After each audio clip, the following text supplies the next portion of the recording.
What's good with you guys, man, and welcome back to another video. As you can see by the title, yes, I'm back with another Larry Bird reaction video. So today's video is titled Larry Bird Defensive Tips. Now, I think like a lot of Bird game, his defense was also a part of his game that was kind of underrated, that was overlooked, you know what I mean? So he's going to be giving us defensive tips that he used, you know, to be a solid defender in his day and age.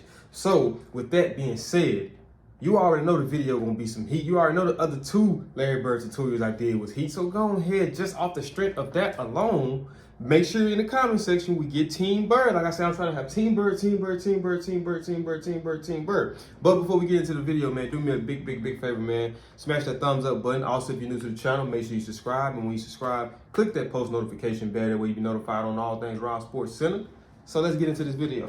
You know, I don't like to talk to you guys to death. For the extra long intro. There's an old thing going around for years. You don't make a ball club with defense. You don't get the big salary with defense. And I think that's a lot of bunk. I think if a coach knows what he's doing out there, and a guy knows how to play defense, he can contribute to that ball club.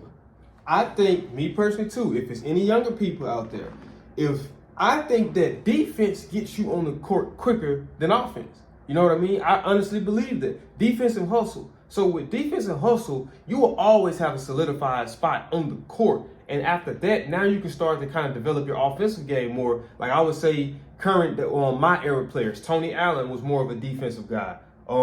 Matt Barnes was more of a defensive guy. Who else? Tybo Cephalosha that played for OKC. These was all really defensive guys. You know, now one state was on the court and Kawhi Leonard, and he even gave that advice. You know, and there was another guy named DeJounte Murray. He's a younger cat from his generation. He said the same thing. That he said that's the advice that Kawhi Leonard gave him was to focus on your defense. That's what's going to get you the playing time. And then once you get into the rotation, because you're a good and willing to, you're a good defender and are willing to be a defender, now you can start working on other aspects of your games in terms of the offensive game, you know, in terms of bettering yourself as an offensive player. But I think that defense and hustle will get you on that court and keep you on that court. Well, that's true because I think from playing on the Celtics that we get a lot of our easy baskets because we play great defense. Once you slap the ball away or you intimidate a shot or you get a long rebound or make a guy kick the ball out of bounds, we run off the mistakes they make, and defense causes them. Well, your defense triggers your offense.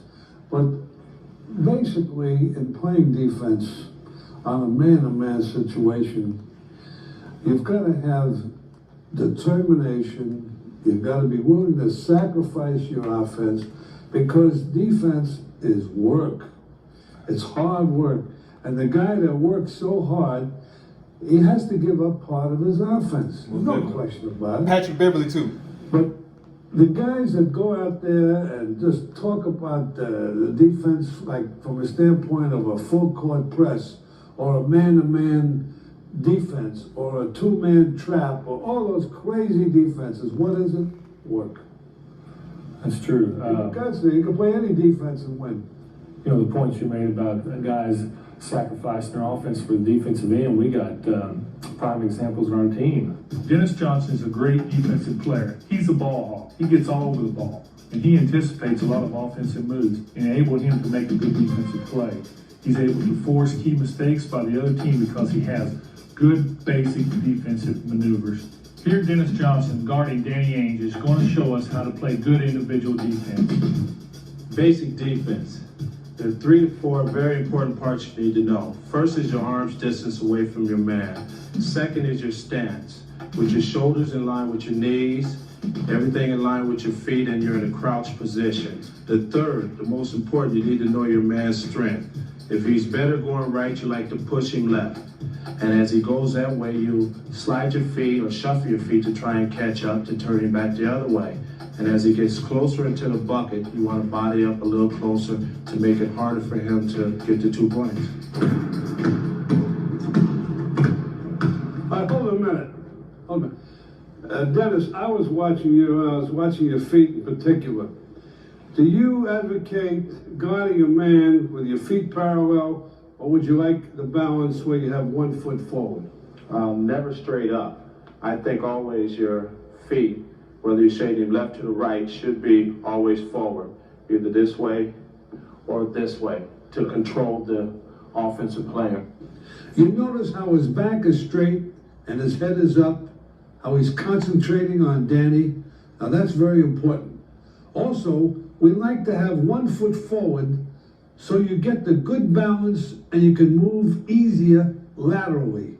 Playing basic defense involves staying in the right position. It's very important that you learn to watch your man. One thing I would say, just even looking at this video, that the Celtics done very well was defending, but also getting out in transition as well. That's something that when I look at a lot of Bird highlights, I see him making a lot of plays through transition, which, like how he said, he thinks that, well, he was like, what contributes to what contributes to a good offense in terms of them is the defense that leads to these type of things. You know what I mean? And that's one thing I will say about the Celtics from the time that I've seen them within the Larry Bird era. I would say that they were very good in transition. Because like even if you look at this play previously, soon as the guy, I'm gonna go back a little bit.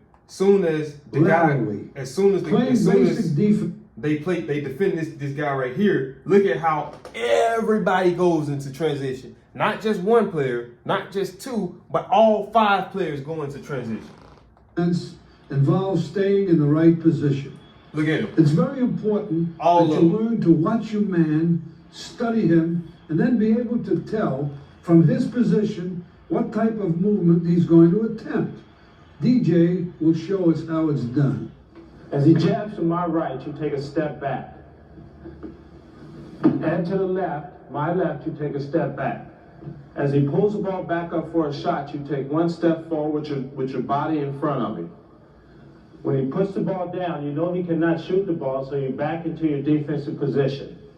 Sometimes you're not going to be in a position to play the man with the ball. More than likely, you're going to... And once again, also too, like for my younger players out there who don't know, and even if it's people who just trying to get common knowledge for the game, like I say, the game is made up. The people who really dominate the game, they take the small stuff and they perfect it. And what is the small stuff? Simple fundamentals and simple knowledge for the game. So just like how Dennis Johnson was just saying, look at your defensive position.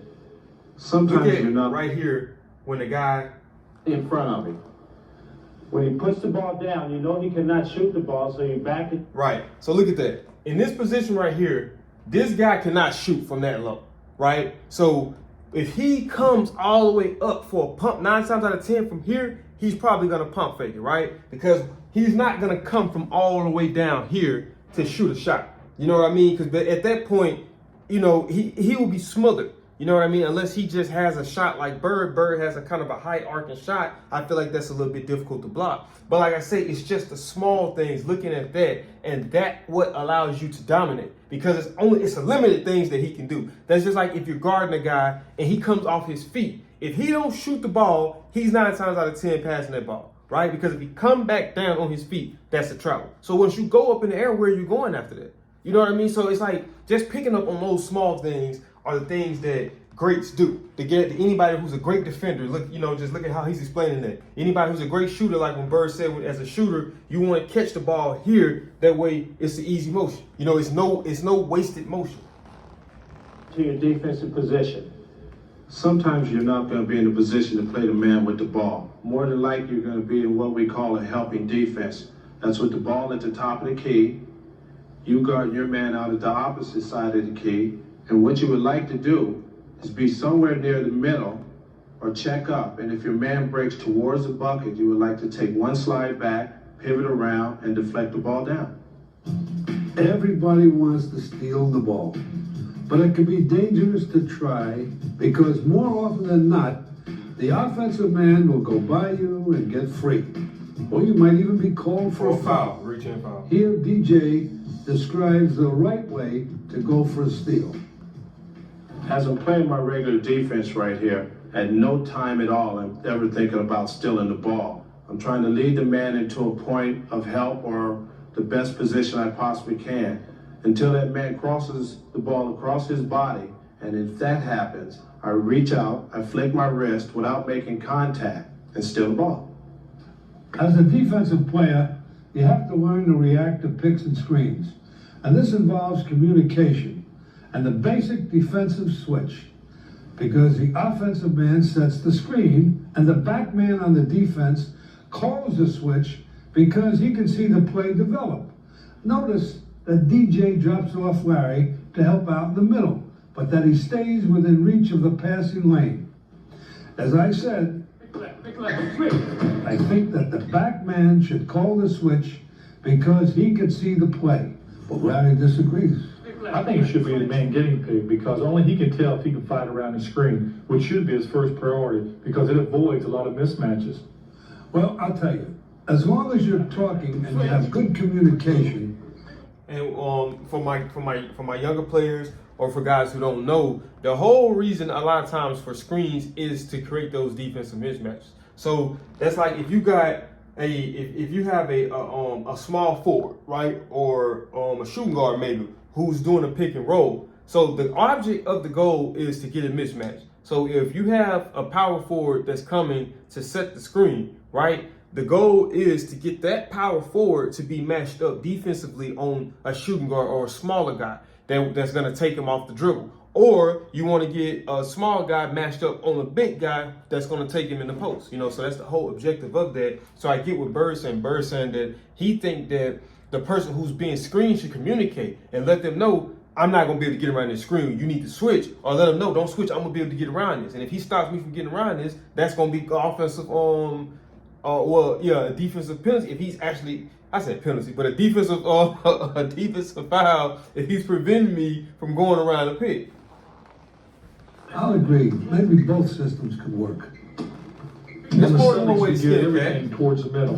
Kevin McHale and Robert Parrish, who are great shot blockers. It takes up for a lot of slack on my part because I'm not a great individual defensive player. I'm a team defensive player. Yeah. And I think you can work them together. And when DJ's man beats him, I'm there to help him. When my man beats me, Kevin's there to help me. And it's not always all individual. You know, you can work around the team aspect of it. Hey, today when scouts go out, they come back with a lot of X's and O's and the drawings all around there. This play, that play.